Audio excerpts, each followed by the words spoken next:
नमस्कार friends, planet hub channel में आप सभी का फिर से हार्दिक स्वागत है।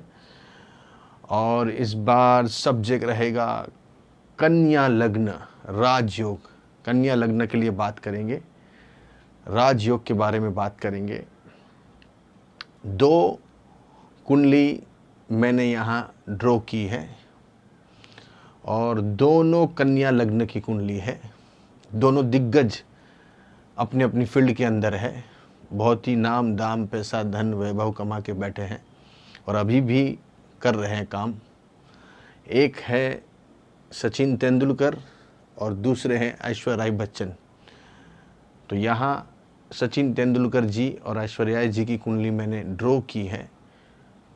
तो कन्या लग्न का जो नेचर है, पहले उसके बारे में बात करेंगे। कन्या लग्न वाले व्यक्ति कैसे रहते हैं, किस टाइप का उनका स्वभाव रहता है। बुध के घर की राशि होती है, लग्नेश बुध का होता है। और जब बुध का लग्नेश होता है तो व्यक्ति अपने आप में ही एक युवराज के जैसे साबित होते हैं। युवराज कुमार, वो उनकी उम्र जितनी भी ज़्यादा हो लेकिन वो कम उम्र के दिखते हैं, क्योंकि वो कन्या लग्न ही बुध के घर का लग्न है और बुध युवान है, कुमार है। उसकी जो अवस्था है वो नहीं बच्चों में है, नहीं बुढ़ापे में है, वो बीच के युवान जिसकी उम्र बोलते हैं। बुध युवान कुमार अवस्था का प्लैनेट्स बोला जाता है। तो यहाँ कन्या लग्न में जो खासियत रहती है वो बुद्धि की रहती है। बुद्धि, चातुर्य, युक्ति।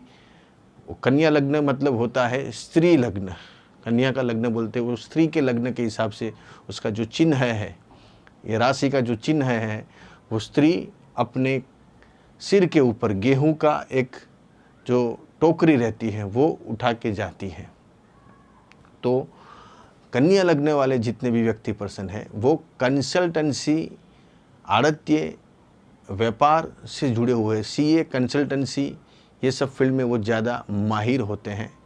कंसल्टेंसी का काम बहुत अच्छी तरह से वो कर लेते हैं। जो मीडिएटर, कमीशन एजेंट का काम है वो भी उनको ज़्यादा चलता है, क्योंकि इनकी बुद्धि बहुत चलती है। बोलने में काफ़ी स्मार्ट रहते हैं ये टाइप के लोग जो कन्या लगने वाले हैं। और उनकी बोलने की छटा लोगों से अलग रहती है, उनकी चाल ढाल, बोलना करना कन्या लगने वाले अलग रहते हैं। ये लग्न के अंदर शुक्र भाग्यश होता है, क्योंकि वो भाग्य का और धन का स्वामी है, इसलिए शुक्र को ज़्यादा प्राधान्य दिया जाएगा, क्योंकि राजयोग कारक ग्रह शुक्र माना गया है। तो जितने भी कन्या लग्न वाले हैं वो ज़्यादातर शुक्र से रिलेटेड काम में और बुध से रिलेटेड काम में आपको पाए गए हैं। शुक्र से रिलेटेड काम है, जैसे मैंने बोला, बॉलीवुड जगत है, फैशन डिज़ाइनिंग है, बार, रेस्टोरेंट, फूड एंड बेवरेजेस, ये टाइप के जो काम है, गारमेंट से लगते काम है, रिटेल से लगते जो काम है, कपड़े से लगते जो, डायमंड से लगते जो काम है, जो ग्लैमर जगत से, मॉडलिंग, अपने ब्यूटिशियन, कॉस्मेटिक्स से जो जितने भी लोग जुड़े हुए हैं वो सभी लोग कन्या लग्न के पाए गए हैं, क्योंकि ये लग्न के अंदर भाग्य का स्वामी और धन का स्वामी शुक्र होता है और लग्नेश बुध होता है। तो मैंने दोनों कुंडलियाँ जो ली है वो अपनी फील्ड के अंदर बहुत ही दिग्गज है, बहुत ही माहिर और बहुत ही आगे बढ़े हुए लोग हैं। यहाँ सचिन तेंदुलकर साहब की कुंडली में राजयोग का अपने बात करते हैं तो यहाँ देखने में बहुत ही सिंपल कुंडली है। ये दोनों आप देखेंगे, जो ज्योतिष के माहिर लोग हैं, ज्योतिष के सीखने वाले हैं या ज्योतिष को जानना चाहते हैं, उनके लिए बहुत एग्जाम्पल, बहुत बेस्ट है ये कुंडली का। आप देख सकते हैं ये कुंडली में कोई भी ग्रह, आपको एक ग्रह के सिवाय कोई भी ग्रह ऊंच का या स्वग्रही नज़र नहीं आ रहा है। यहाँ इनकी बात करें, सचिन तेंदुलकर जी की बात कर रहे हैं, तो यहाँ सिर्फ एक मंगल इनका ऊंच का है और मंगल यहाँ अष्टम स्थान का लॉर्ड्स होता है। फिर भी कन्या लग्न के अंदर मंगल ने इनको बहुत बड़ा व्यक्ति बनाया। कन्या लग्न में अष्टम और थर्ड हाउस का स्वामी हो के मंगल मारक इतना फल नहीं देता है, लेकिन फिर भी मंगल है फील्ड का, किस फील्ड का? स्पोर्ट्समैन्स का। जो स्पोर्ट्स से जुड़े हुए लोग हैं उनका मंगल तेज होता है। तो यहाँ इनकी जो हाइट है वो कन्या लगने वाले छोटे ज़्यादा हाइट रहती है इनकी, क्योंकि वो, और उनका जो आवाज़ है, एक आवाज़ उनकी एक स्त्री जैसी आवाज़ है, मतलब बोलना उनका थोड़ा टोन, मतलब पूरा एकदम लाउड स्पीकर जैसे, वो मर्द जैसे नहीं बोलते।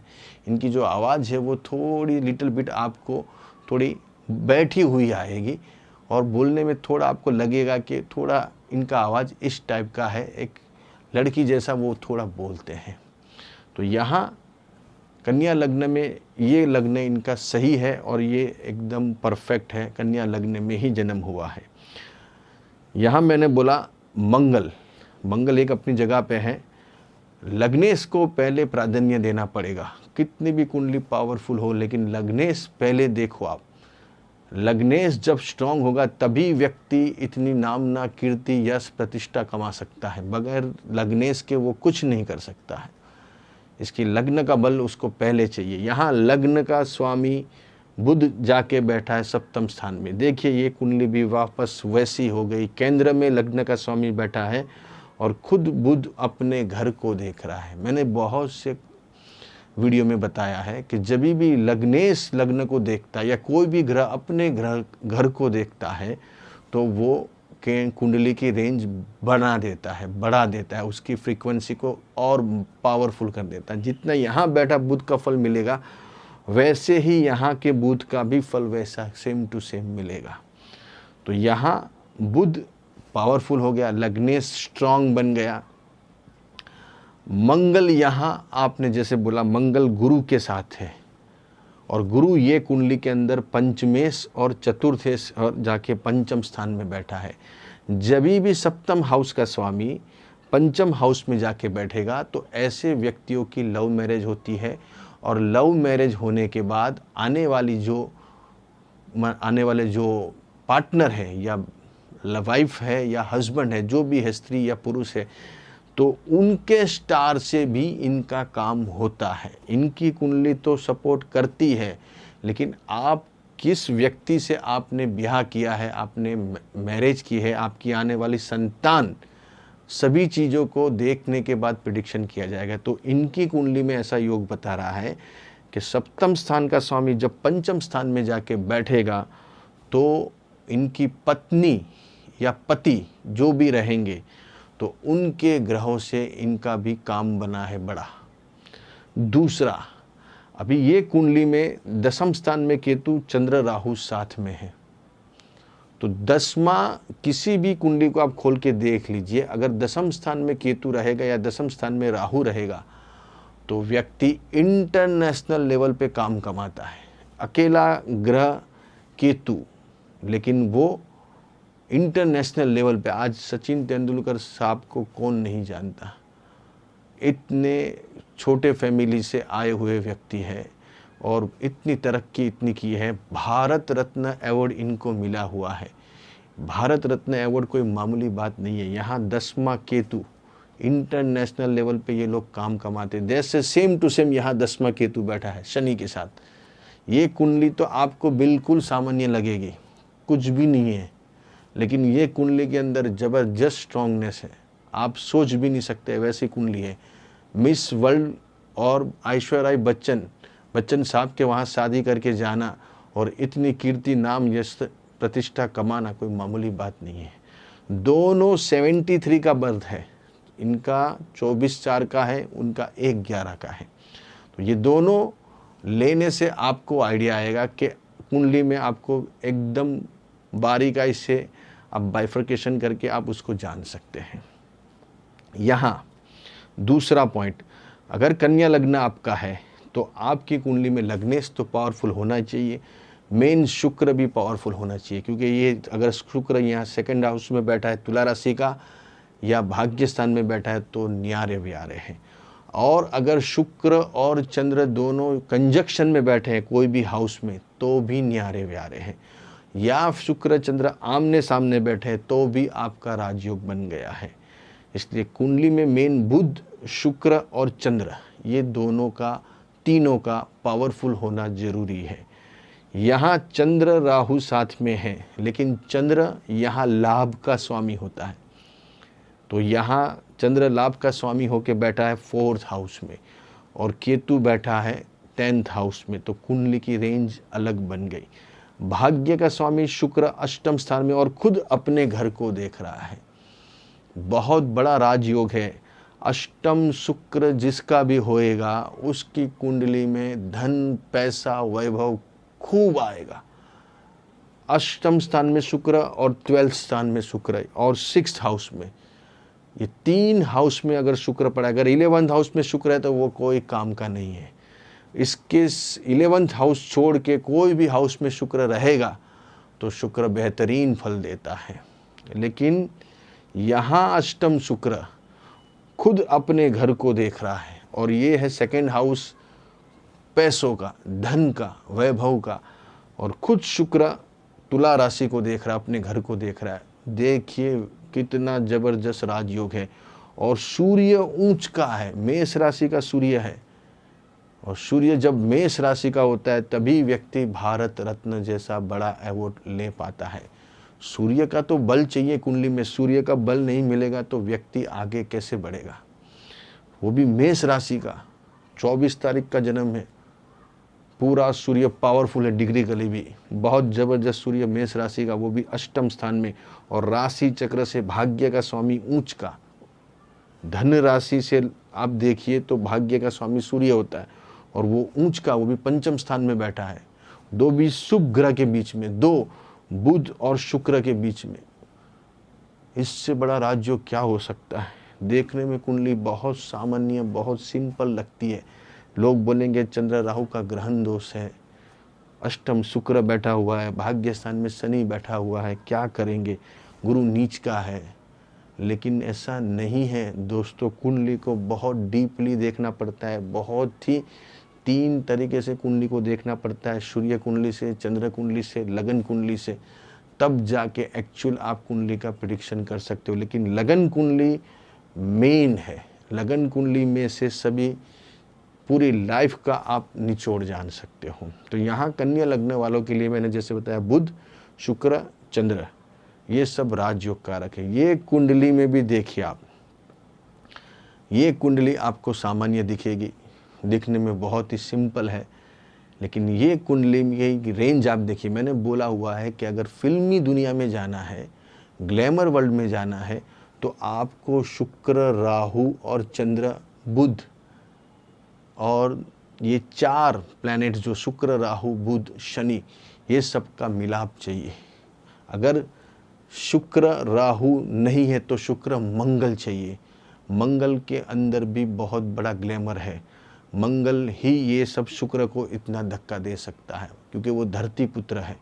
मंगल के अंदर भी ग्लैमर का पूरा मर्द है, वो मैचो मैन है। तो यहाँ शुक्र, राहु और चंद्र, ये 3 प्लैनेट्स ने बैठ के पूरा कुंडली के स्ट्रेंज को बढ़ा दिया।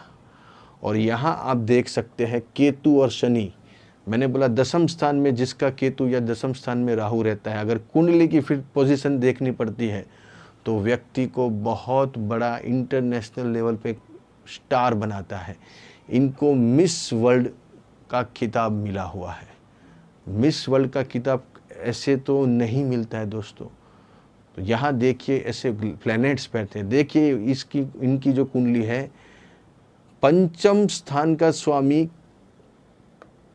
केंद्र में, त्रिकोण का स्वामी केंद्र में, उसके साथ केतु। मैंने बोला हुआ है केतु एक ऐसा प्लैनेट से वो कुंडली का रंग ढंग बदल देगा। राहु एक ऐसा प्लैनेट से कुंडली का रंग ढंग बदल देगा। तो यहाँ केतु ने शनि के साथ बैठ के 5म स्थान का केंद्र, त्रिकोण का स्वामी केंद्र में, और दूसरा राजयोग भाग्य का स्वामी, ये भी त्रिकोण है, वो कहाँ आके बैठा है, शुक्र राहु के साथ। आप देखिए कुंडली आपको सामान्य दिख रही थी, लेकिन अभी कुंडली का रेंज कैसी आपको दिखती है, मैं समझो आप मेरी बात को। त्रिकोण का स्वामी अगर राहु केतु के साथ बैठ जाएगा, वो भी केंद्र में, या केंद्र का स्वामी त्रिकोण में बैठ के राहु केतु के साथ युति बनाएगा, तो वो दिखने वाली कुंडली सामान्य भी असामान्य हो जाएगी।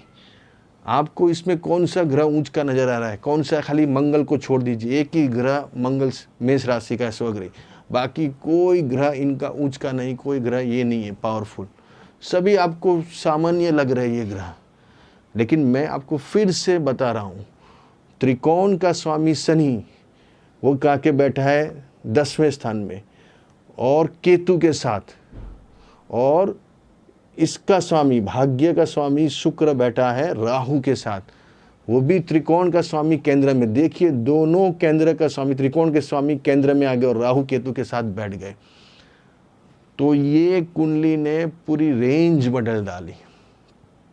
आप भी देखिए आपकी कुंडली में ऐसे कोई ग्रह, ऐसे कोई प्लैनेट्स बैठे हैं राजयोग करने वाले, क्योंकि शुक्र और चंद्र, मैंने जैसे बोला ये धन का स्वामी, ये लाभ का स्वामी, दोनों बैठ गए इनके कुंडली के अंदर। आप देख सकते हैं 4th हाउस में, साथ में राहु बैठा है। अप्रीतम कुंडली बन गई, एकदम रेंज वाली बन गई। और 7th स्थान का स्वामी 5th स्थान में लव मैरिज करवाता है। यहाँ देखिए 7th स्थान का स्वामी 5th स्थान में, और लव मैरिज के बाद इनका काम और बनता है।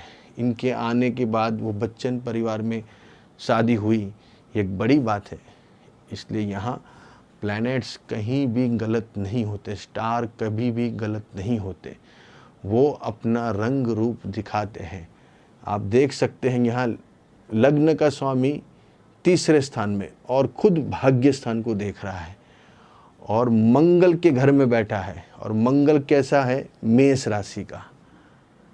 आप समझिए, ये मैं आपको दूसरी बार दोहरा रहा हूँ, रजनीकांत साहब की कुंडली में भी ऐसा पॉइंट था कि जो लग्नेश जो राशि में बैठा है वो राशि का स्वामी कैसा है उसके ऊपर भी डिपेंड करेगा। यहाँ लग्नेश आपको लग रहा है कि वृश्चिक राशि में बैठा है मंगल के घर में, लेकिन मंगल यहाँ स्वग्रही हो गया है, तो लग्नेश को इतना बल मिल जाएगा जितना ये मेष राशि के मंगल को मिला है। तो देखने में सामान्य ये कुंडली दोनों लग रही है, लेकिन ये कुंडली फिर आप नवमास में जाओ, डी चार्ट, ये चार्ट, वो चार्ट, 10 चार्ट, कोई मतलब नहीं है। ये जो एक्चुअल कुंडली है, ये मैंने जो बोला लगन कुंडली मेन है, फिर उसके बाद आप सूर्य और चंद्र कुंडली देख सकते हैं ज़्यादा प्रिडिक्शन करने के लिए और बारीकाई से जानने के। बाकी नवमास कुंडली, चलित कुंडली, ये कुंडली कोई मायने नहीं रखती। जो ग्रह आप जिस समय पे आपने लेके जन्म हुआ वो ही मेन मायने रखा जाएगा। वो खाली बातें मन मनाने की, मन को ये बहलाने वाली सब चीज़ें। नवमास में जाओ, नवमास में ये चार्ट में जाओ, वो चार्ट में जाओ, कृष्ण पद्धति, केपी पद्धति, कोई इतना डीपली जाने की ज़रूरत, ये ही इतना आपको सामने सब दिख रहा है, उससे ही आप पूरी जानकारी ले सकते हो, हर चीज़ जान सकते हो, किसमें क्या नहीं बाकी रहता है। जानकारी आपको लेने चाहिए, आपको नॉलेज होना चाहिए। नॉलेज होता है तो सब जानकारी मिलती है, इसमें कोई दो राय नहीं है। इसलिए कन्या लग्न वाले को मेन भार देना अपने बुध, शुक्र और चंद्र को, और साथ में शनि को, लास्ट में शनि को। ये 4 ग्रहों को आपको ध्यान में रखना है। लग्नेश को आपको धारण करना है, बुध आपको पहनना है ग्रीन कपड़े, वाइट कपड़े, ये आपको ब्लैक कपड़े ज़्यादा पहनने हैं, ब्लू कपड़े, मैरून, लाल कपड़े, येलोस कपड़े, लाइट कपड़े आपको नहीं पहनने। बाकी ये कुंडली में ज़बरदस्त ताकत है। ये दोनों कुंडली में आपका भाग्य अंक बोला जाएगा 6 और 5, 2 नंबर आपको खास रखने के, 5 और 6 नंबर। बाकी कुंडली आपकी एकदम स्ट्रेंज वाली रहेगी तो आपको कोई टेंशन, चिंता नहीं रहेगी। ऐसे और के वीडियो लेके आऊँगा, तब तक के लिए नमस्कार।